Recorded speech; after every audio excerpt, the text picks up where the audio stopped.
अभी कुछ दिन पहले इसी चैनल पर आप लोगों को एक बहुत बड़े फाइनेंशियल या बैंकिंग स्कैम के हवाले से आगाह करने की कोशिश की थी कि किस तरह नए दौर के फ्रॉडिये लोगों को इन स्कैम्स का शिकार बनाते हैं, इम्पर्सोनेशन के थ्रू अपनी आइडेंटिटी चेंज कर लेते हैं और उसके बाद व्हाट्सएप पे एक डीपी लगा लेंगे कोई भी किसी भी अदारे की, एफआईए की, साइबर क्राइम की या फिर आईएसआई का या पुलिस का अपने आप को एजेंट शो करेंगे और आपकी पर्सनल इंफॉर्मेशन लेने की कोशिश करेंगे। इस हवाले से अब बाकायदा तौर पर गवर्नमेंट ने भी एक साइबर सिक्योरिटी एडवाइजरी इशू कर दी है जिसे प्रिवेंशन अगेंस्ट फाइनेंशियल स्कैम का नाम दिया गया और इसमें बाकायदा तौर पर इस चीज को वाजह किया गया है कि कोई भी कॉल आपको अगर आ रही है लैंडलाइन नंबर से या ऑफिशियल जो अदारों के नंबर्स हैं इंटरनेट पे अवेलेबल हैं उन नंबर से और कोई शख्स आपसे बात कर रहा है कि मैं एफआईए की तरफ से आपसे बात कर रहा हूं या फिर आईएसआई का कोई मैं एम्प्लॉई हूं या उसके अलावा किसी भी अदारे के साथ अगर वो अपनी किसी किस्म की कोई एसोसिएशन शो करता है तो आपको उसकी बातों में आने की बिल्कुल भी कोई जरूरत नहीं है। इस हवाले से मैंने तफसील बताते हुए आपके साथ वो वाकया भी शेयर किया था जो व्हाट्सएप पे एक वॉइस मैसेज बहुत ज्यादा वायरल हो रहा था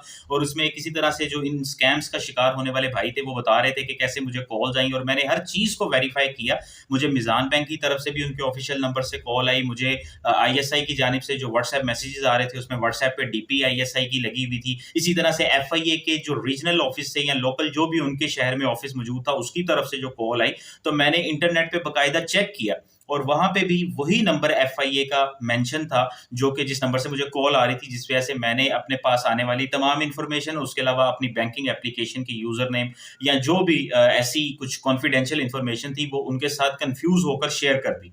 तो ये सारे जो लोग फ्रॉड करते हैं इसमें ये फिशिंग का लफ्ज आमतौर पे आपने सुना होगा, उसके अलावा स्मैशिंग या विशिंग ये टेक्निक्स आपके लिए नहीं हो सकती हैं। बहरहाल ये सारी टेक्निक्स ये लोग यूज करते हैं और आपकी इंतहाई हसास इंफॉर्मेशन इसी तरह से आपको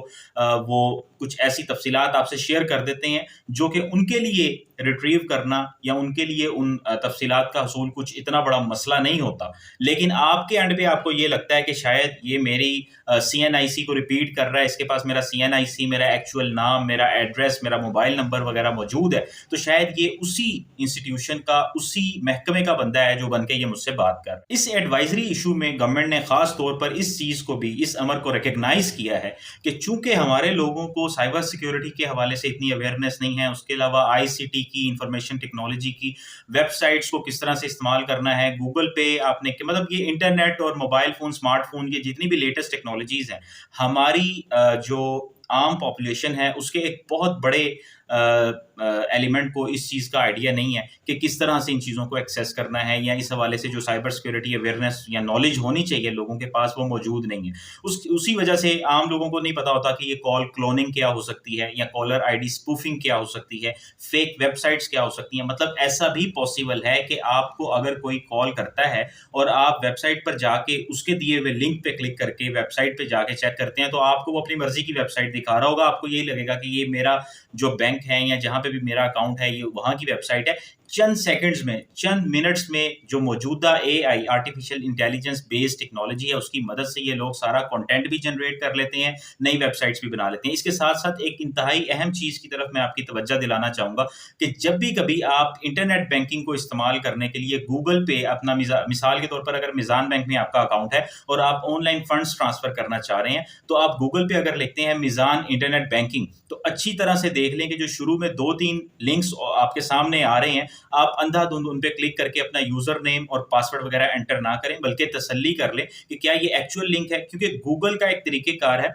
गूगल पे जब भी कोई एड्स चलाते हैं ना लोग तो गूगल उन एड्स को सबसे ऊपर दिखाता है। मतलब मिसाल के तौर पर अब मिजान इंटरनेट बैंकिंग की ही अगर आप बात कर लें तो किसी ने भी फेक वेबसाइट बनाई हुई है और उस पर गूगल का एड चला दिया, गूगल एड्स के थ्रू वो उस वेबसाइट को रैंक कर लेगा, वो टॉप पे नजर आने लग जाएगी। आप ये समझेंगे कि ये मिजान की ऑफिशियल वेबसाइट है, आप उस पर क्लिक करेंगे लेकिन वो वेबसाइट के पीछे कोई और होगा, कोई फेक वेबसाइट होगी। आप अपना यूजर नेम, पासवर्ड वगैरह एंटर कर देंगे और आपकी सारी तफसीलात उनके पास चली जाएंगी। इसके लिए आपको श्योर करना है कि आप देखें कि मिजान का जो एक्चुअल लिंक है वेबसाइट का वो क्या है, क्या मैं जिस लिंक पे क्लिक कर रहा हूं वो मिजान बैंक की या किसी भी और कमर्शियल बैंक की एक्चुअल वेबसाइट है या नहीं। इसी एडवाइजरी नोट में जिस चीज को हम इम्पर्सोनेशन का नाम दे रहे हैं, मतलब आप अपनी आइडेंटिटी को चेंज कर लें, कोई ऐसी आप बता रहे हैं कि मैं मिज़ान बैंक का रिप्रेजेंटेटिव हूँ या किसी कमर्शियल बैंक का रिप्रेजेंटेटिव हूँ या कोई एफआईए ऑफिशियल हूँ, लेकिन आप नहीं हैं। इस चीज़ को एडवाइजरी इशू में, एडवाइजरी नोट में उन्होंने सोशल इंजीनियरिंग का नाम दिया है, जिसके तहत लोग ये हरकत करते हैं। मतलब वो ये सोशल इंजीनियरिंग करते हैं कि वो आपको बताएंगे कि मैं एफआईए की तरफ से आपको कॉल कर रहा हूँ